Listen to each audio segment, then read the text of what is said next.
ଦେଖି ପାରୁଛି। ସବୁବେଳେ ଖାଲି ମତେ କହୁଛି, ହେ ବୋହୂ, ମୋ ଠାକୁର କେମିତି ଦେଖିବାକୁ? ମୋ ଠାକୁର ଏତେ ଦେଖୁଛି, ଥରେ କହୁନ ମୋ ପାଇଁ ଶୁଣି ମୋର ଭୋକ ଶୋଷ ମରିଗଲା। କିଏ ଅଛି କାହା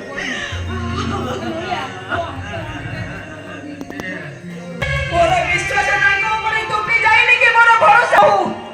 ସେ ଅନ୍ଧ ପିଲାଟାକୁ ନେଇ କୋଉଠି ଛାଡ଼ି ଦେଇ ଆସ, ଆଉ ଏମିତି ଜାଗାରେ ଛାଡ଼ି ଦେଇ ଆସ କେମିତି ମୋ ପାଖରୁ ତାକୁ ମୁଁ ଅନ୍ତର କରିଦେବି। ଭାଇ ପରା ହେଲା ଏ କୋଡ଼ିଏକୁଣ୍ଡ ଗାଁର ମୁରବୀ ଲୋକ।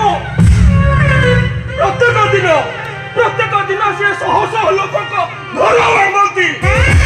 ପ୍ରତି ମୁହୂର୍ତ୍ତରେ କେତେ କେତେ ଝିଅ ବୋଉଙ୍କ ମାଲ ମହଲକୁ ଦାଣ୍ଡରେ ଘାଟରେ ନିଲାମ କରନ୍ତି।